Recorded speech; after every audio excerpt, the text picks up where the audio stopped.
Thoughts on a collegiate record to dethrone you, and you also eclipsing the previous collegiate record here today. Yeah, I had a feeling it was going to take a collegiate record to win. I didn't know it'd take a collegiate record to lose or to get second, but hey, I'm super happy with my performance. I came out here, I competed to the best of my ability with all that I had. I had a great competitor in Kyle Garland and the rest of my team, Soto, who had a great top 8 finish.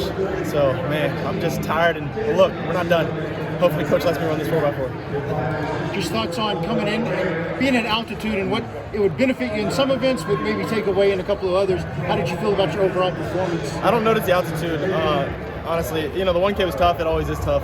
But some of the other performances, I was dealing with some knee pain, some tendonitis. Quite honestly, we haven't trained to the extent that we did last year at this time. So that was really my first time high jumping that many reps in a long time. So it just feels good to get the reps underneath my belt and to go and set near PRs and the PR in the vault and these jumps where I didn't even think waking up on day 2 I had anything left. So. And like we talked about in the press conference, right? That this isn't just about March 10th and 11th. This is about the long game, right? Yeah. So if I'm telling you that you're at 65-18 now, knowing how late you started all of this, how optimistic is that for outdoors in the summer? Yeah, I did my first multi of the year 2 weeks ago, not even. And so, look, I was tired coming into this meet. We were unprepared, but we knew that we were planning for the long game. We're planning for outdoor, trying to get fully healthy. And I know that outdoors, I'm going to be tough to beat. So I'm going to get back on top, and I know that.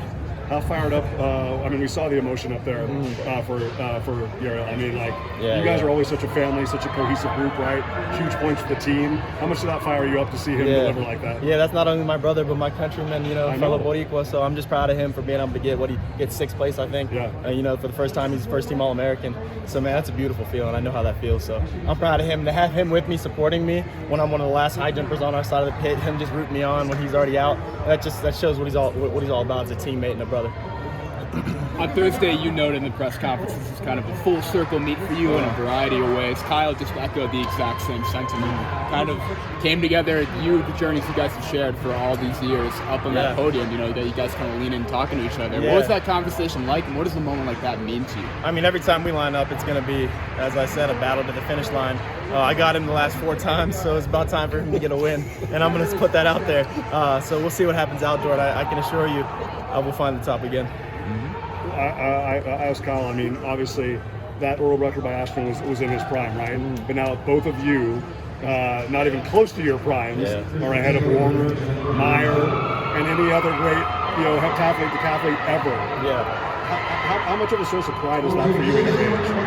I've looked up to those guys. Ashton Eaton, man, he was one of my biggest idols, and it's funny now I'm competing against his records that he set in his day and breaking them. Breaking the collegiate record that he set. Obviously, Kyle surpassing that, but look, I'm among some of the best athletes ever in our sport. Myself and Kyle Garland. So I think we're the new face of track and field. We're the new face of the multi events, and they better put respect on our event and our names. Schedule more press conferences for you guys. Thank you.